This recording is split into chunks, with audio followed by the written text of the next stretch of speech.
Muy bien. Más de Conversando con Orfe, 218. Además, hoy traemos una invitadaza. Cuando leemos la trayectoria profesional, estaba yo como que me tuve que poner los lentes porque estaba yo cansándome un poco como de la vista, de veras, gran abogadaza. Instituto Tecnológico Autónomo de México, maestra en razonamiento probatorio. Por supuesto, me parece que su expertise, no solo su expertise, sino su pasión, yo creo que el tema por la Universidad de Girona y Génova, híjole, le puedo seguir leyendo. Además, sí, o sea, además, bueno, por supuesto, es abogada especialista en el área de litigio fiscal. Cuenta con, bueno, pues obviamente se desarrolló como secretaria de estudio y cuenta de coordinador de la ponencia del ministro Sergio Valls Hernández en la Suprema Corte de Justicia de 2004 a 2015, fue secretaria de... Y bueno, podemos seguirle, la verdad, pero bueno, la verdad es que la conocimos desempeñando un gran papel laboral, profesional, como magistrada de la 14ª Sala Regional Metropolitana del Distrito del Tribunal Federal de Justicia Administrativa, de enero de 2016 a enero de 2024, y se incorporó actualmente socio del área de litigio fiscal de Galicia Abogados, una firma muy prestigiada. Así que de enero de 24 a la fecha está ahí. Y la verdad es que nos sentimos muy honrados, muy privilegiados de que comparta este foro. La tuvimos en nuestro congreso el año pasado. La vamos a seguir invitando, así que no la vamos a dejar porque necesitamos, por supuesto, invitar a las mejores, y qué mejor, a las mejores abogadas de este país. Así que además tiene un carisma invaluable. Así que hablar de Paola Llaver Coronado, pues es hablar de una excelencia, por supuesto, en la trayectoria profesional, pero también, por supuesto, pues como persona también un invaluable eh, carisma y por supuesto su forma de ser también siempre hace que nosotros pues seguiremos invitándola. Así que no venimos venimos a que ella no solo reconocerla, sino agradecerle y además aprenderle. Así que yo voy a tomar, miren, aquí tengo mi plumita, mi libretita, así que yo voy a tomar mi clase magistral. Así que bienvenidos aquí en Conversando con Orfe. Está con nosotros, híjole, la maestra doctora Paola Llaver Coronado, que a ver, platícanos, Paola, de este tema. A mí me encanta todo este tema porque cuando tenemos este conflicto de atender el tema probatorio. Híjole, no sabemos ni siquiera el punto, a lo mejor entendemos el punto de partida, pero no, no conocemos el punto de llegada. O sea, ¿hasta dónde podemos alcanzar? ¿Cuáles son los retos, los alcances? Platícanos de esto. A ver, mi querida maestra, mi querida doctora, a ver, platícanos de este tema. eh, eh, pues probatorio, por así decirlo, pues razonamiento probatorio. Bienvenida aquí a tu casa. No necesitas ya grandes presentaciones, la verdad es que prefiero aprenderte, prefiero aprenderte. Ya los reconocimientos ya existen. Gracias, Paola. Ay, no, Carlos, con esa presentación ya me la volé. O sea, te agradezco muchísimo tus palabras, qué bondadoso eres. Gracias por la invitación y bueno, o sea, yo encantada de hablar de un tema que soy una apasionada de este tema. Y esto porque desde mi carrera te voy a explicar más o menos por qué me metía tanto en el tema de las pruebas. Porque como bien saben, en la Corte, cuando era secretaria de Estudio y Cuenta, pues, o sea, llegan a la Corte cuestiones de constitucionalidad y como se hubiera analizado la cuestión de legalidad, de ahí ya no nos podíamos meter. Simplemente teníamos que analizar de una manera abstracta la norma si cumplía con los principios constitucionales del 31 fracción cuarta, ¿no? Y pues ya, o sea, ya daba igual si te metías o no. Cuando tengo la oportunidad de ser magistrada en el tribunal me doy cuenta de la relevancia y la falta de conocimiento en el tema de pruebas, en el tema de valoración de pruebas, en términos generales. Y esto si lo ves atrás en la escuela, o sea, cuando yo estudié en la universidad, de muchos años, este, pues el tema de prueba en derecho procesal me lo dieron al último y como que de paso y así. Y fue mi único tema que me pidieron que les explicara en mi examen oral final, que de ahí, o sea, me agarré, ¿no? De qué tan importante es el tema de la prueba. Y todo esto es como un contexto de por qué empiezo a ver la importancia. Y más allá de que cuando veían el tema en materia penal, te decían, no, pues es que en materia penal es fundamental el tema de prueba. Pero cuando les decías, o sea, yo llegaba al tribunal y decía, oigan, es que en materia tributaria y administrativa también es muy importante, o sea, no es nada más citar las pruebas y decir, de, de lo anterior se advierte que no probó lo que quería probar. Oye, ¿y cómo lo advertiste? ¿Dónde está el razonamiento? ¿Qué pasó? O sea, yo de lo anterior así de que nada más las enlistes, no me parece que haya un razonamiento, o sea, que te dé seguridad jurídica o no. Y un tema en el que, o sea, parecía que, no, pues es una cuestión de estilo. No, no, esto es una cuestión de debida fundamentación y motivación. Tiene que ver con más allá de un estilo. No es mi estilo de valorar las pruebas, es así. Y si lo vemos, cuando yo me voy a la maestría de Girona, empiezo a ver toda esta parte de la concepción persuasiva de la prueba y la concepción racional de la prueba, y cómo antes la concepción, durante muchos años, empezó a ser la concepción persuasiva de la prueba. Y entonces era, pues si yo o sea, convencía al juez, lo persuadía, daba igual si tenía razón, daba igual si era verdad, daba igual si me acercaba a los hechos o no.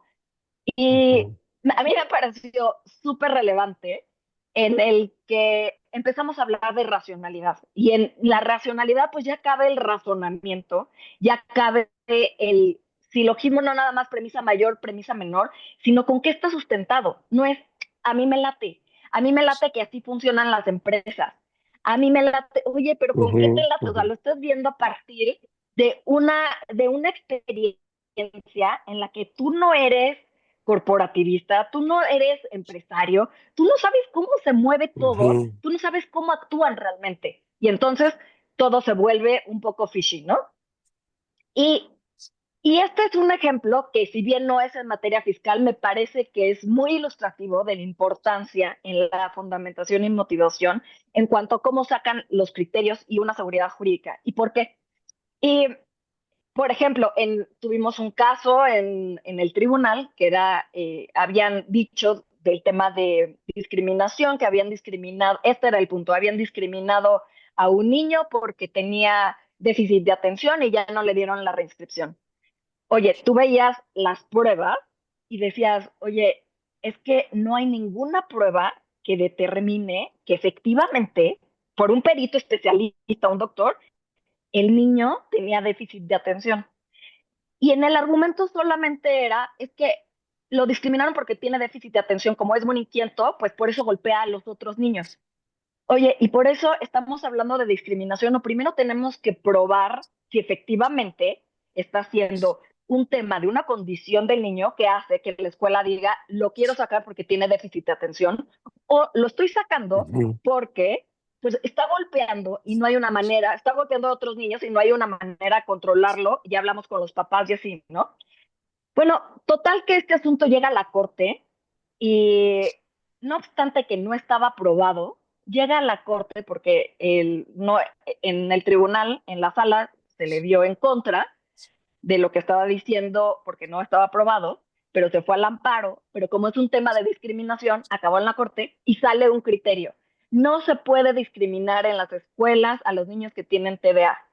Y entonces tú te quedas, sí, o sea, estoy de acuerdo, no se pueden discriminar, pero en el fondo, ¿qué pasó con esa parte? O sea, ¿qué pasó con ese niño? ¿Qué pasó con lo que sí estaba probado, que el papá la golpeaba, que había un tema de violencia?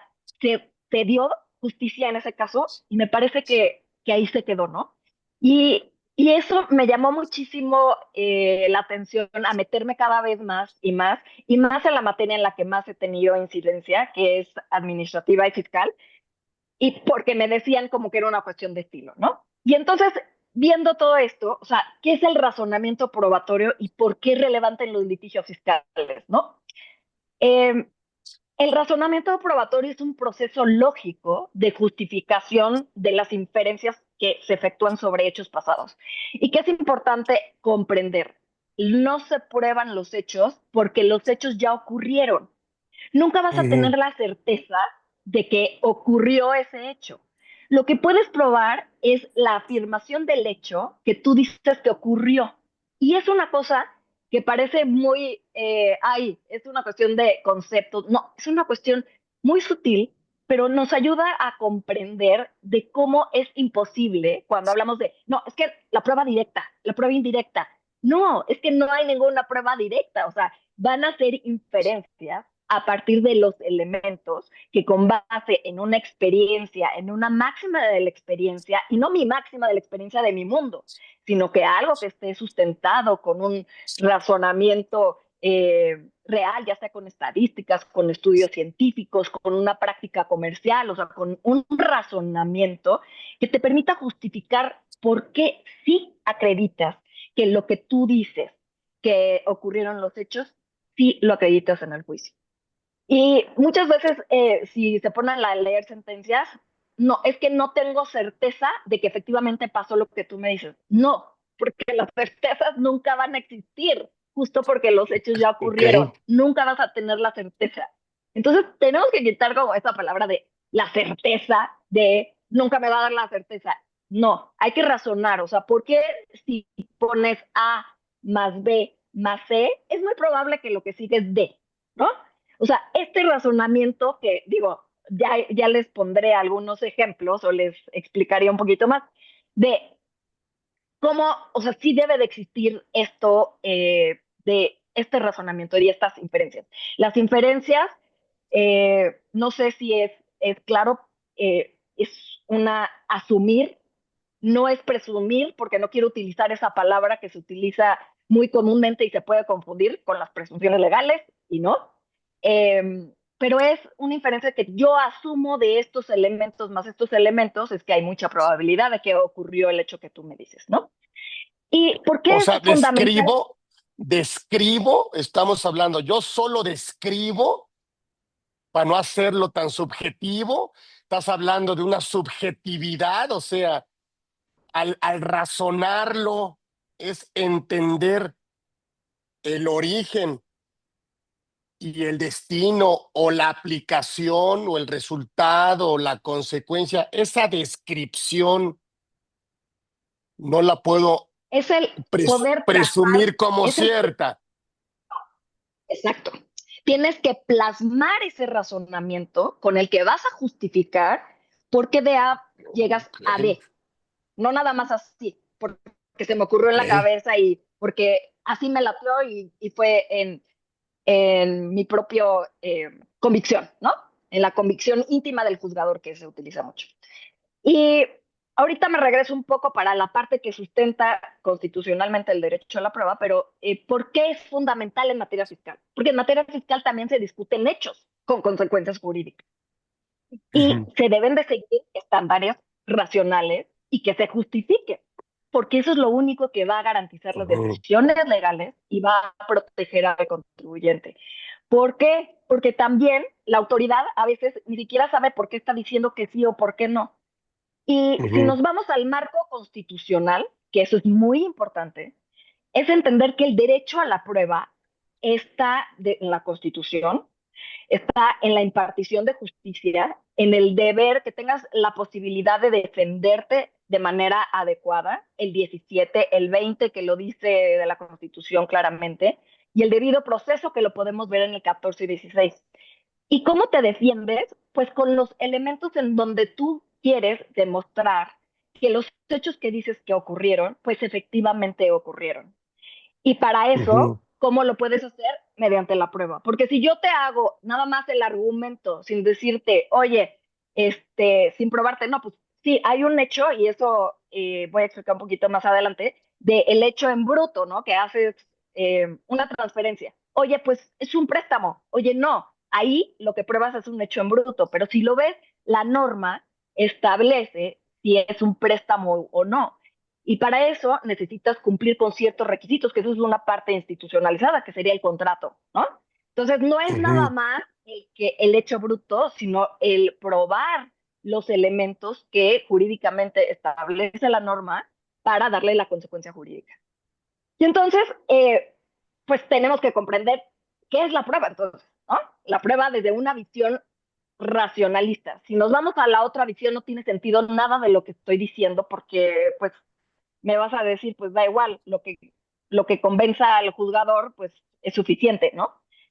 Y, y pues no tiene certeza jurídica. Cuando si tú te vas al amparo y dices, oye, es que no me dio ninguna razón por la cual me dijo por qué eran suficientes las pruebas o no eran suficientes, pues porque para el juez fue suficiente y la sana crítica es lo que él veía. Entonces, si lo entendemos así, ¿cuál es la seguridad jurídica? ¿Con base en qué podría analizar en segunda instancia un tribunal respecto a la debida fundamentación y motivación? Te quedas en estado de indefensión y no hay nada, ¿no? Porque pues, si lo convenciste o no, oye, pues le cayó bien el abogado, o le dio Ah, buenos argumentos, o sea, ¿o qué? ¿No? es que Y entonces, me estás poniendo nervioso porque tengo la sensación de que con esta nueva elección de jueces y magistrados pudiéramos acercarnos más a lo que estás comentando. pues yo creo que ahí sí depende de nosotros, de los litigantes, de los doctrinarios, o sea, yo creo que no lo pensaría de esa manera necesariamente, sino es cómo tú presentas los elementos de Ok. prueba o cómo presentas el juicio. Y es como decía un profesor de Girona, que no sé si ya te lo había dicho, pero es que me encanta esa referencia, y es A cuando tú ver. vas con un chef de 5 estrellas y así, pues esperas un platillo, wow, ¿no? Porque es un gran chef. Pero si tú le das comida destruida, comida que no sirve, pues no puede salir un Mm, platillo rico, ¿no? Y lo mismo en los juicios.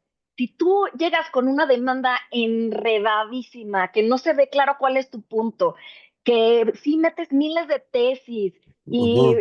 miles de teorías, que pues eso ya lo saben, y no tienes claro cuál es el punto que quieres demostrar, y mandas las pruebas porque también puedes aventar las pruebas y sin ordenarlas y qué es lo que quieres demostrar con las pruebas, pues evidentemente es muy probable que con la máxima de la experiencia en el tribunal, con las cargas que tienen, con que tu resolución vaya a salir así. ¿Y qué pasa?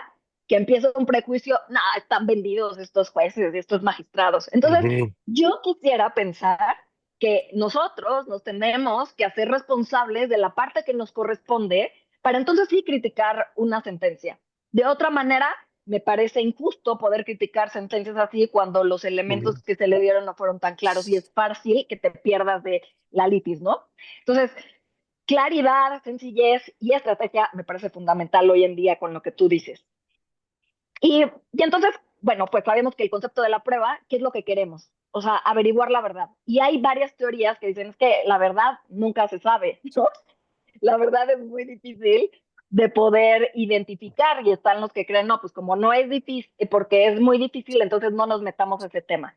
Pero al final del día sí existen probabilidades. Si tú lo ves como un referente, existen probabilidades lógicas y razonables de que es más fácil que sea algo verdadero a de lo que tú estás diciendo que ocurrió. Y te pongo un ejemplo que me parece muy gráfico y así es como yo lo entendí, en el que tienes partes de un rompecabezas y tienes las partes fundamentales, pero no tienes todo el animal completo, ¿no? Y entonces ves que hay una trompa, ves que hay las piernas gordas y ya todo lo demás no. Pues podrías decir que hay mucha probabilidad de que estoy hablando de un elefante, ¿no? Porque te estoy dando elementos esenciales. Ahora, puede no tener la trompa, pero puede tener otras, las orejas, puede tener tal. Y entonces tú puedes justificar, bueno, hay mucha probabilidad no tener, no, es que si no tengo la trompa, entonces no, ¿no? No, porque tienes otros elementos que te podrían dar, oye, si tiene esto, ¿qué otro animal podría ser si no fuera un elefante con estas orejas? O sea, hay las orejas más chicas, que son las asiáticas, hay las más grandes, las africanas, pero la máxima de la experiencia, pues es que existen estas orejas y estas orejas son, pues, de elefante, ¿no? Y de elefante asiático. Y ese es el tipo, eso es a lo que se llama inferencia, que yo utilizo estos elementos Ok, para poder llegar y decirte, pues es razonable que si estemos hablando de un elefante. Si lo vemos desde la perspectiva de la persuasión, no, es que esto a mí me suena que es un rinoceronte, porque los rinocerontes tienen piel muy gruesa, ajá, pero también puede ser un elefante y tiene otro elemento, ¿no?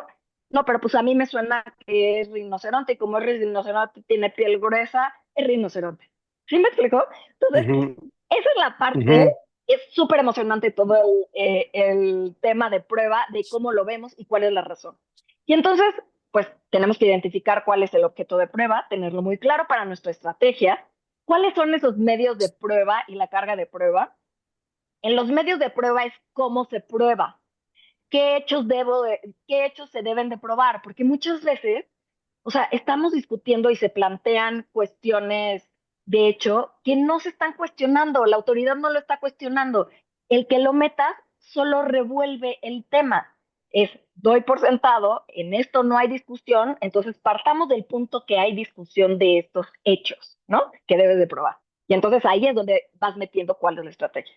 ¿Cómo probar esos hechos en juego? O sea, ¿cuáles son esos medios de prueba? ¿Cuáles, como dice Jordi Ferrer, o sea, entre más medios de prueba tengas, utilices, que confirmen tu hipótesis, hay mayor probabilidad de que haya ocurrido. Y eso es una cuestión razonable. ¿Por qué? Porque, por ejemplo, si lo vemos en el tema de testimoniales, ¿no? En abuso sexual. No, pues es que son 50 personas que dicen que sí abusó. ¿Eso es suficiente para decir que sí efectivamente abusó o no? No te da mayor certeza porque sean 50, pero si tienes una y tienes otros indicios, estuvo en el lugar, tenemos mail, tenemos documentación, tenemos mensajes y tienes otros elementos, tenemos fotografía, que eso es muy difícil, es lo que acabo de decir, pero cuando tienes distintos medios que confirman la mayor probabilidad de que ocurra, tienes mayor probabilidad de que ocurra a que tengas 50 testimonios de distintas personas. ¿Sí me explico? En esta parte. ujú. Y en ese sentido, es lo que importa, pues, cómo lo vas a probar y qué hechos.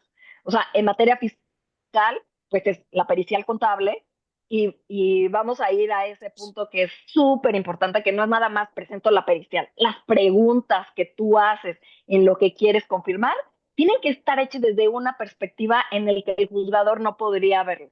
Porque o sea, yo vi una pericial hace mucho y decía, oye, ¿cuáles son, de acuerdo con la declaración anual, cuáles son los ingresos que obtuvo en el año? Tal. Oye, pues eso lo puedo ver. Si veo la declaración anual, veo cuáles son Ujú, los ujú. ingresos que declaraste. Eso no te significa que estás probando que efectivamente solo tuviste esos ingresos, ¿no? Y así, o sea, como que hay que comprender que las periciales son técnicas y que lo que se debe de explicar y que lo que se debe de obtener del perito contable, en el caso que es más común en materia fiscal, el estado pericial, es su expertise. Y el expertise que yo como abogada o yo como juez o yo como no lo podría poder justificar de una manera racional y que te diga, es que si yo tengo esta prueba y tengo este ingreso en esta contabilidad, en este registro, y luego tengo esto y tengo estos elementos, tiene que ser esta, no hay manera en el que no sea este resultado. Y eso solo lo saben los que son expertos. Y esa metodología que se utilizan las MIPS, que porque si son las prácticas, que si lo que sea que ellos Ujú. saben, eso es lo que le da sustento. Si me dices, oye, ¿verdad que el artículo 17 de la ley del impuesto sobre la renta, ¿verdad que dice esto? Sí, sí, dice, no, pues eso es una cuestión de ley que tiene que interpretar el juez, ¿no? Y entonces, pues, eso en términos generales, primero, como para comprender la importancia de la prueba y la importancia, por qué tenemos que hablar del razonamiento probatorio y también en materia administrativa y fiscal, en este caso en específico. Y entonces, ¿qué es lo que nos permite tener la certeza jurídica en el ámbito jurídico? Nos permite reconstruir hechos y pues te da seguridad jurídica.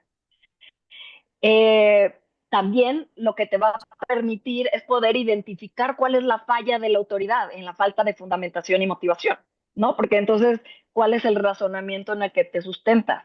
En el que puedas advertir si una norma no basta con que señale, me puedes presentar pruebas. Pues sí, pero te puedo presentar pruebas, pero realmente me estoy defendiendo cuando es la misma autoridad la que las está valorando y ya no tengo un medio de defensa para Ujú, determinar de otra manera, que es el 69B.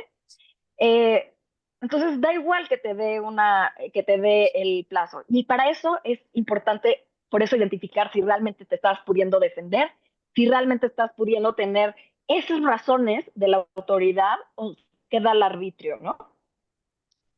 Y es crucial la prueba de los hechos en materia fiscal porque es lo que va a definir si ocurrió el hecho imponible. Y los problemas más comunes en simulación, las triangulaciones, las estructuras elusivas, todo esto es muy importante porque no es tan fácil, ni siquiera la simulación, que tiene que ver con una cuestión de intención. Entonces, la prueba de la simulación es bien ujú, difícil y pareciera que hoy en día pudiera ser muy fácil porque basta con que le suene algo rarito a la autoridad como ujú. para, no, aquí hay simulación. Y entonces, ¿cómo te defiendes? ¿No? Hay una alta Ah, exigencia ujú. Sí. probatoria por el tema de presunciones.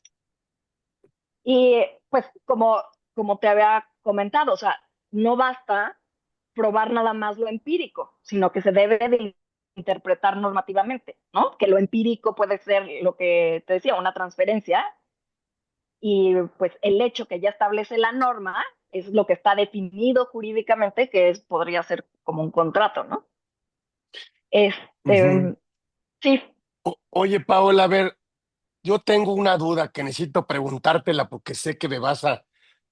¿Quién tendría, en qué situaciones, quién tiene que eh, probar? O sea, ¿quién tiene que hacerlo? Porque luego ya sabemos que el que afirma, ¿no? Muchas veces, ¿no? Pero sí, ¿quién sería el encargado? ¿Quién es el responsable de la carga de la prueba? Por así decirlo. ¿Quién tendría? exacto, Porque luego exacto. la autoridad, oye, es que la autoridad me está diciendo esto y que yo lo haga. Bueno, pues ella tendría, ¿cuándo es cuando la autoridad, en este caso fiscal, tendría que probarlo ella? Sí, buenísimo. Qué bueno que tomas que haces esa pregunta, porque justo es la carga de la prueba en materia fiscal y debemos de comprender que, pues, está el principio de autodeterminación en el que se confía en el contribuyente, en que lo que presenta, pues, se presume que es cierto, ¿no? El contribuyente siempre va a tener la carga probatoria inicial porque es el que tiene todos los elementos para probar que ocurrió los hechos. Sin embargo, y porque tenemos el tema de la presunción de validez de las resoluciones, que no es una presunción legal, sino que es un principio establecido en todo el sistema tributario. Y en ese sentido, que lo que le señala es que quien tiene la carga inicial es el contribuyente. La autoridad lo que debe de probar y motivar es si hace una presunción o determina alguna situación. Y esto es en el tema de las presunciones, que es el que debería de probar. Porque no puedes, nada más, si no se vuelve un tema arbitrario en el que él Ujú, presuma que, oye, tienes una transferencia, pues presumo que es un ingreso. Oye, pero si los supuestos del 59 fracción tercera, para que tú utilices esta ujú, presunción, es porque yo no te di ninguna documentación. No está registro en mi contabilidad. ujú, Y por eso él tendría que justificar que no tienes documentación, que él, no tienes el registro y que, no me acuerdo qué otro supuesto. Si no lo acredita él no está probando por qué es válido hacer esa presunción. Si yo estoy determinando, yo bloqueo esa presunción, presentando la información en el que él está apenas presumiendo, porque es muy importante que las presunciones en materia fiscal, que son muy utilizadas, son utilizadas en primer término por la autoridad fiscal en el procedimiento de fiscalización. Después, en el juicio, es donde él tiene que probar que efectivamente ocurrió lo que él dice, que no hay documentación, que no tiene el registro y el otro supuesto. Pero cuando el contribuyente le da los documentos en la visita, ahí está bloqueando lo que él está presumiendo y ahí tendría que razonar y hacer una justificación de por qué no está probando nada cuando tienes los elementos. Y si no está, no puedes aplicar la presunción.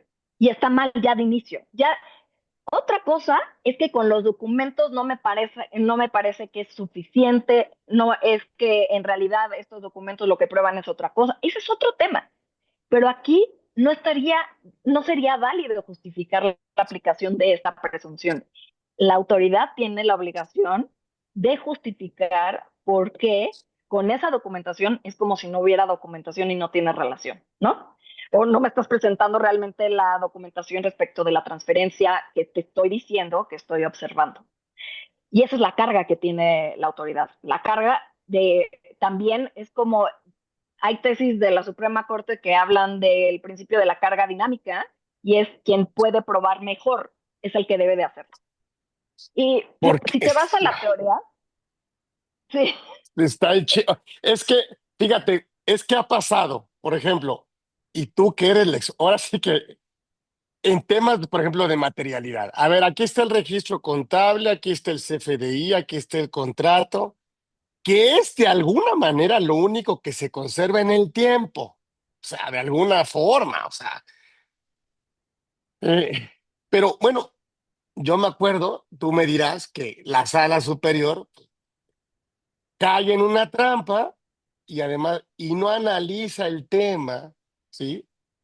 Considerando quizá el marco legal del archivo, no sé, corporativo, ¿sí? O sea, la autoridad no revisa de una manera contextualizada y no hay umbrales, o sea, no hay la queja, para que tú me digas, es que no hay una, no sé si así le podríamos llamar, no hay una calidad de la prueba, o sea, no hay un umbral. Entonces, oye, enséñame correspondencia. ¿Por qué la correspondencia? Pues no sé dónde quedó la correspondencia. O sea, rechaza eh, todo lo que de alguna manera dice el contrato.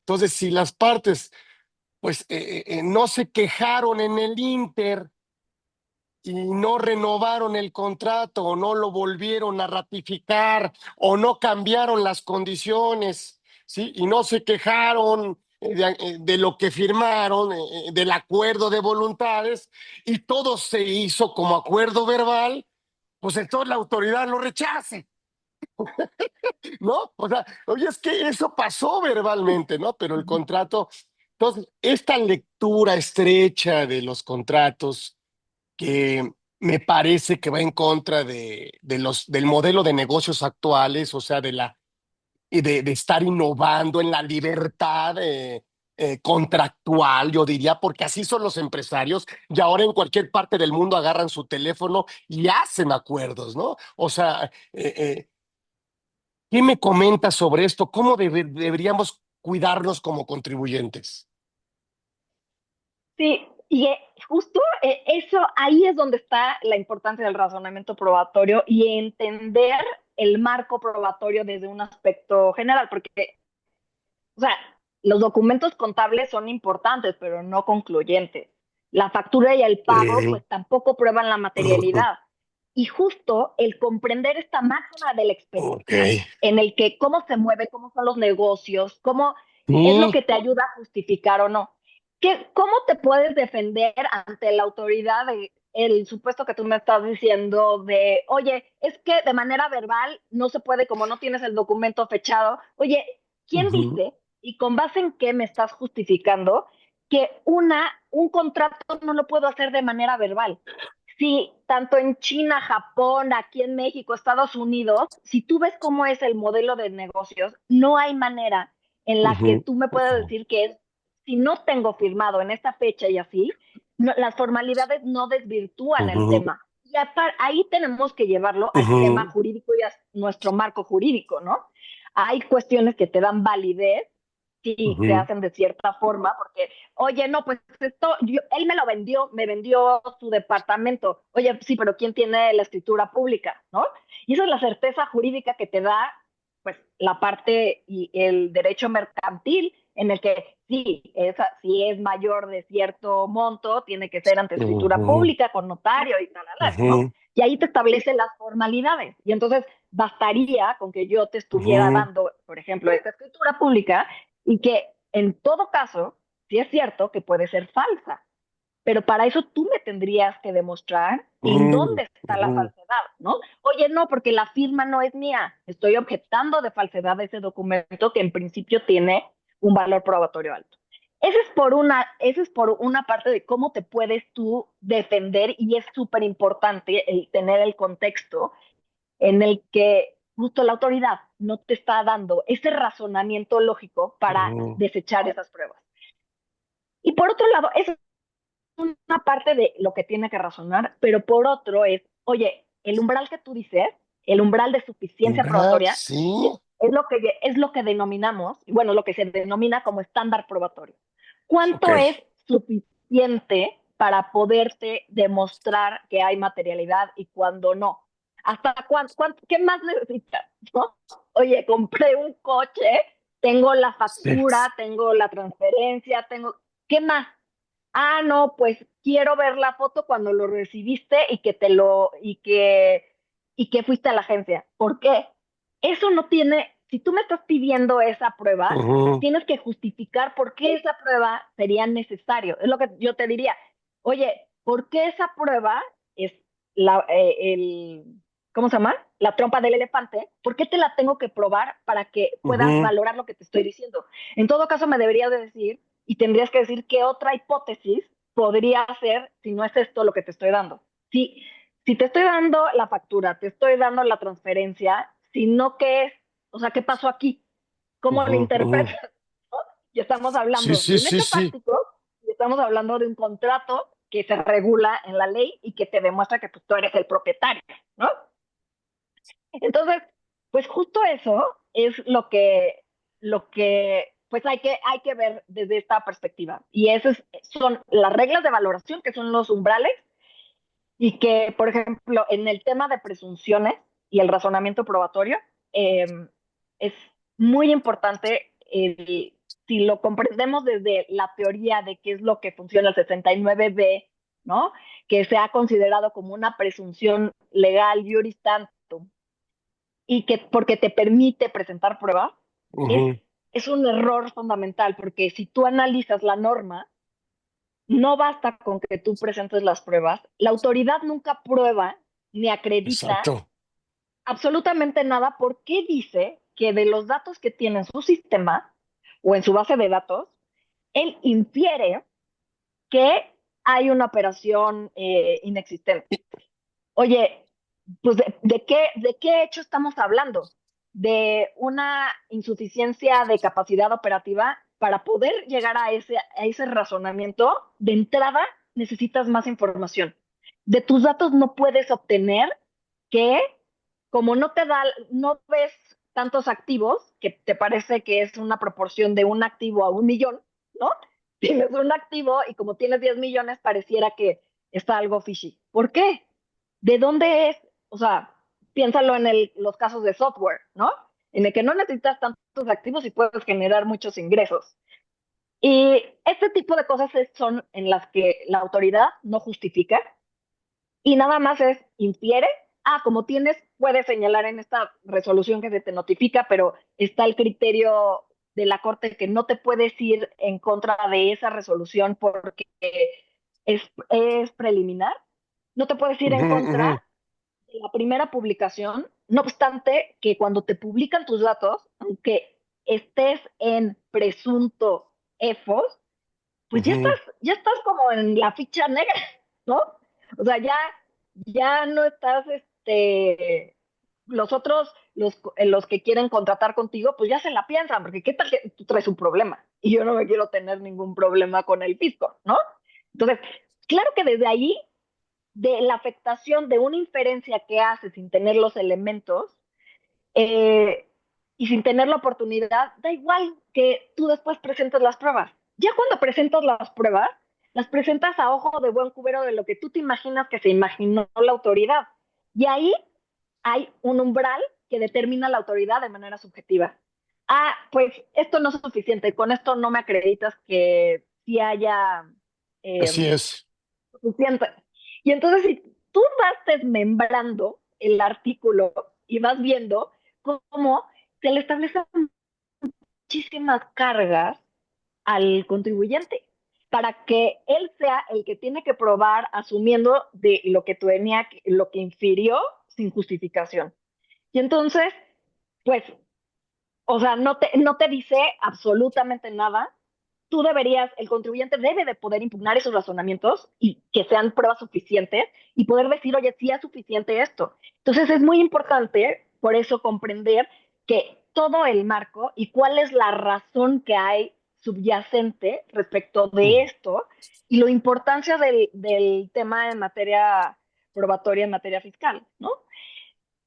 Y, y más, bueno, en este caso que es súper, eh, que tiene incidencia hasta en materia fiscal, digo, en materia penal, ¿no? O sea, el Ujú. tema de si eres un simulador, si actualizas un delito fiscal, si ya la prisión preventiva oficiosa, o sea, como que hay muchas consecuencias que te van llevando simplemente por una mala estrategia probatoria, ¿no?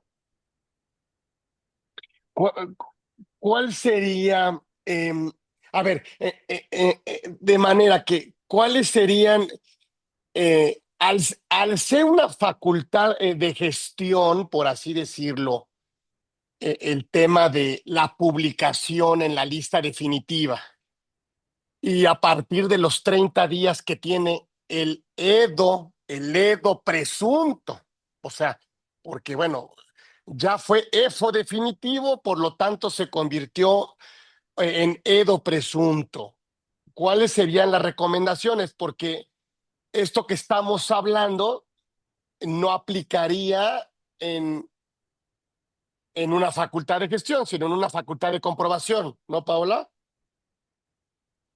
Sí, a ver, esta parte del 69B, yo no diría que es una facultad de gestión, es un A ver, procedimiento de reversión, es un procedimiento de reversión de carga de pruebas. Eso es lo que pasa ok. en este procedimiento.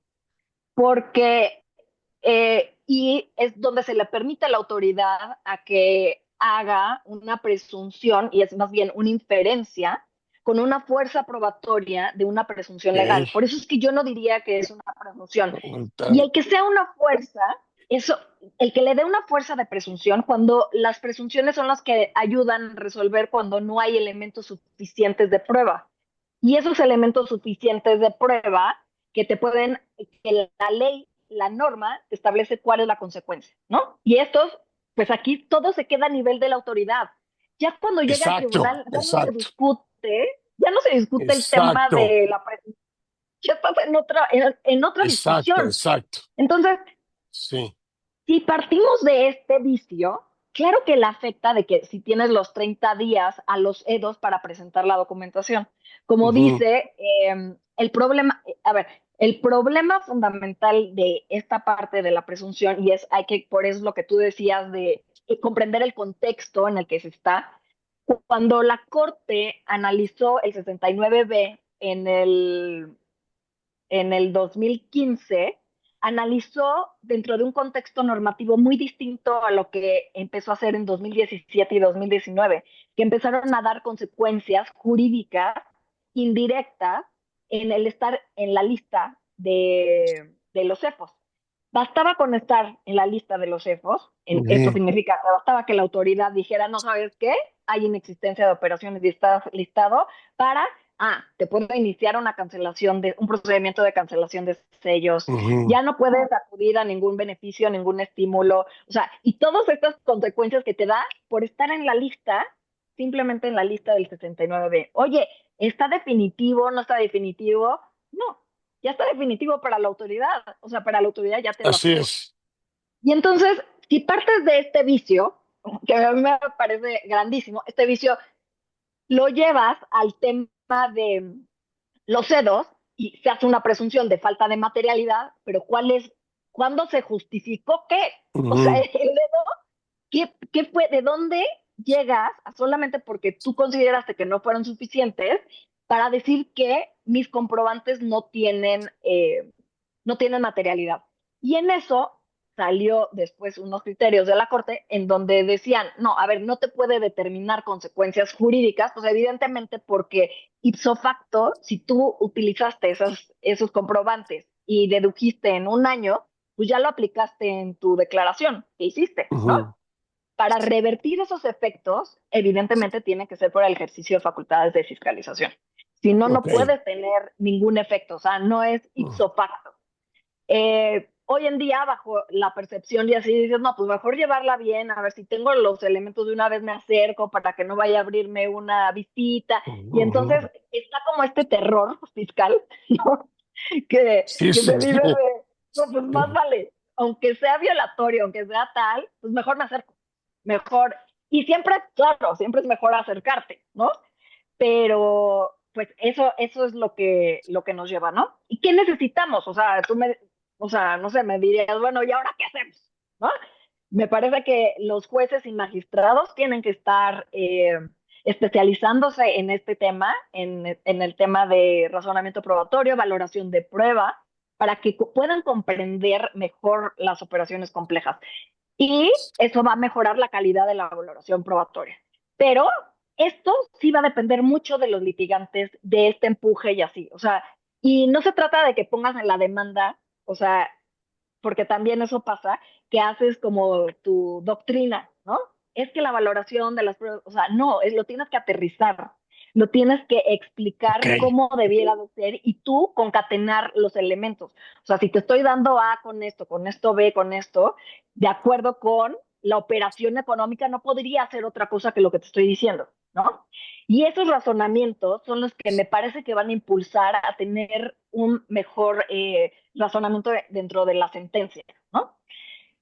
Y para eso también los tribunales tienen que comprender que la actividad probatoria influye, o sea, hay varias etapas, ¿no? Y esto es muy importante y tiene que ver con el tema de las estrategias, de la estrategia de tu asunto, ¿no?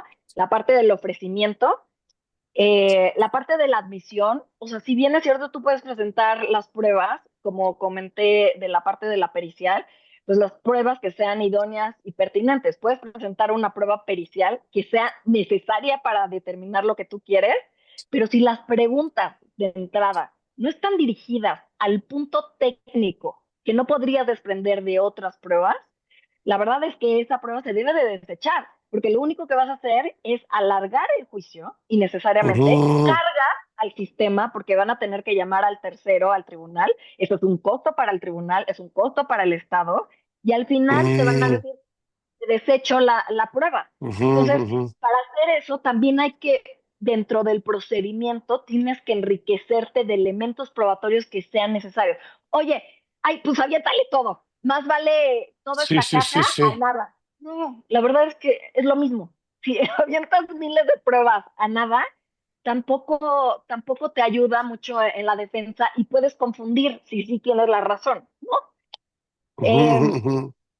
Luego viene esta parte del desahogo y la última es el tema de la valoración de la prueba, que son los sistemas de valoración, que es la sana crítica y la tasada, y el tema de qué es primero son qué es lo que te aporta de fiabilidad una prueba en específico y luego en conjunto qué es lo que te da mayor probabilidad de que ocurra. Y ahí es donde tendrías que estar haciendo el, el razonamiento. ¿Y qué ayudan para la prueba de decisión? Pues las cargas de la prueba. Oye, pues tú tenías la carga de la prueba y no la presentaste. Por ejemplo, cuando ves la parte del expediente administrativo, pues tiene la carga de presentar el expediente administrativo y si no, se van a tener por ciertos los hechos que el actor diga respecto de lo que está en el expediente administrativo. Eso es una carga probatoria, que si no lo presenta, entonces se tienen por ciertos y eso es una regla de decisión del juicio que te va a ayudar a decidir respecto de ciertos hechos.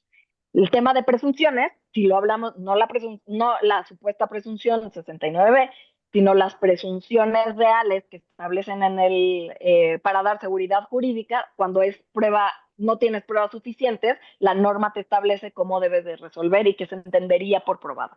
Y finalmente el estándar de prueba, que es el nivel de Mm, exigencia de prueba. Y eso depende, esto es muy importante comprender, y hay una gran teoría de Jordi Ferrer y estudios y así, de que el nivel de exigencia probatoria tiene que ver con un tema político, tiene que ver si es alto o bajo. O sea, si es alto, si pones más carga probatoria, ¿cuál es el efecto? Puedes llegar a tener muchos culpables, pero pocos inocentes condenados. Y si es bajo, es menos culpables absueltos, pero más inocentes condenados. Y entonces, ¿esto qué significa? Que si yo te exijo más pruebas, como se exige mucho al contribuir, en cuanto en el 69b, hay la autoridad exige demasiadas pruebas, si para exigir demasiadas pruebas para probar que no soy un EFOS y no las tengo, hay mucha probabilidad que existan muchas empresas que aún no siendo EFOS, se les ponga en la lista. ujú, Ajá. ujú. Y eso es lo que pasa, y por eso es muy importante que exista un estándar probatorio, ya sea en la ley o en mediante jurisprudencia que se vaya estableciendo. Esta parte, ¿te acuerdas de esta jurisprudencia de fecha cierta? Que fue un caos total porque hicieron una interpretación respecto de lo que no dice, como si fuera el derecho fiscal otro derecho que aplica sin considerar el código de comercio civil, o sea, nada, ¿no? Eh, y al final del día, ¿qué se está haciendo? Si tú analizas ese criterio, lo que está haciendo es subió el umbral para poder considerar que es fiable un documento privado. Y entonces, ¿qué empezaron a hacer los tribunales? Ah, es documento privado, deséchalo, no sirve. Ah, no presentaste pruebas. Es como si no hubiera, oye, Ujú. no, es un documento privado, analízalo como documento privado y si no tienes algún otro elemento que te desacredite que lo que tú estás afirmando que ocurrió, ¿por qué no lo tomarías en cuenta? O sea, es que si no, ¿cómo podría ser? Y ahí es donde viene la parte de la prueba con la argumentación y con esta parte de explicar este razonamiento, ¿no? Que Y es a bueno, pues partir de esa fecha cierta, recuérdame, Pau, diciembre de 2019, ¿no? sí, estábamos en la pandemia, me acuerdo. Sí, Eh, eh, eh, y además hay un tema ahí como, a ver, no tiene fecha cierta, entonces lo desecho. Y además, tienes que, bueno, puedes enviármelo en el portal del SAT, puedes sacar una copia certificada, falleció uno de los contratantes, ¿sí? O inclusive hasta incorporar una norma oficial mexicana para hacer que todos los documentos. Y ahí el empresario le da pavor porque dice, yo voy a estar enviando todos mis documentos al SAT cuando el SAT no ha ejercido alguna de sus gestiones o comprobaciones. Ay, caray, entonces se vuelve lo que tú estás diciendo. Oye, te lo pido para que no lo cumplas, sí. ¿no? Sí, y sabes que esos criterios generan, digo, a mí me parece que parte de estereotipos también, pero generan mayores cargas innecesarias. La verdad es que el que tenga que hacer tanto para que pueda funcionar un elemento de prueba me parece que es innecesario y va en contra del derecho probatorio, ¿no? Entonces, bueno, finalmente con esto yo creo que cierro y es que el razonamiento probatorio, porque es importante, da estabilidad a la relación fisco y contribuyente. Necesitamos superar las discrecionalidades y poder dar los elementos necesarios para que existan las resoluciones mejor fundadas y motivadas en todos los ámbitos. ¿Y qué propuestas harías concretas a la legislación para darle quitarle a lo mejor esa, como decías tú, esa incertidumbre? Fíjate que hubo justo con esta parte de la materialidad y del 69 se hizo una discusión, no, pues que pongan todos los supuestos dentro de la ley. La ley no puede regular todos los supuestos, o sea, tenemos que entender que son normas generales y más bien es la interpretación y los criterios jurisprudenciales y los criterios en los tribunales los que van a ir dando certeza jurídica. Entonces, es imposible que la ley te lo prevea todos los elementos. El umbral como un estándar probatorio va a depender de lo que el Estado pretenda o prefiera. Y yo en ese sentido, en materia fiscal, hay que ir caso por caso y esos casos por casos lo tendremos que ir viendo de acuerdo con la litis o que se vaya resolviendo en tribunales y llegue a ser una jurisprudencia. Y eso es lo que nos va a empezar a dar certeza jurídica. Hoy por hoy me parece ya hay más criterios que hablan de razonabilidad, hablan de la materialidad y hablan de la necesidad de que esté debidamente fundado y motivado, y no como un requisito formal, sino como un requisito sustancial. Ujú. Y esto nos pasaría en cualquier concepto jurídico indeterminado, ¿no? Claro, claro, sí.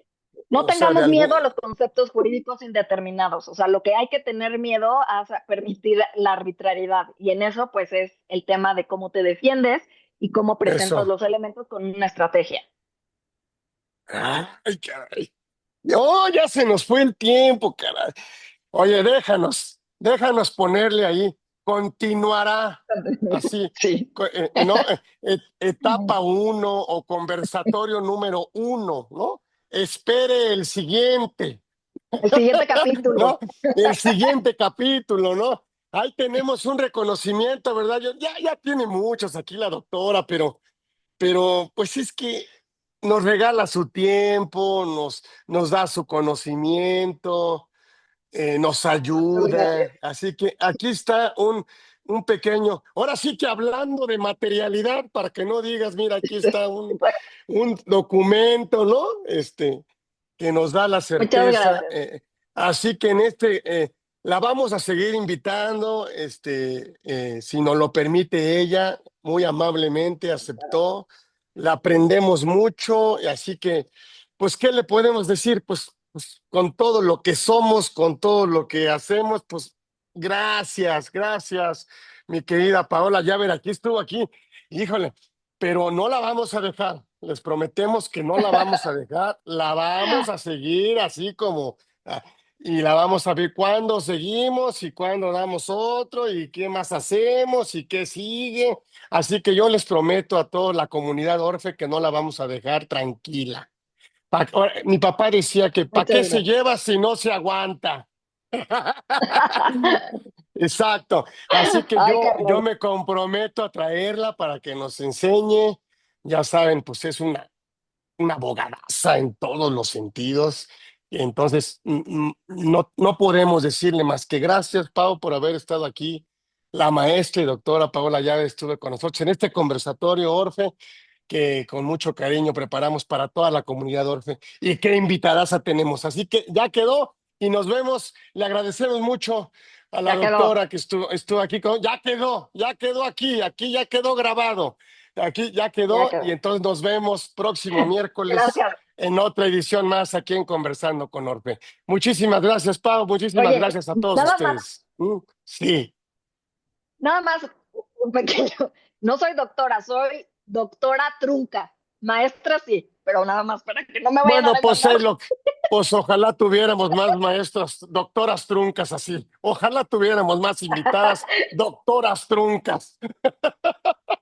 Así que, Muchas perfecto. gracias. Pues es irrelevante, créanme. Así que, Gracias. gracias, Pau, gracias a todos. Nos vemos próximo miércoles. Gracias. Gracias.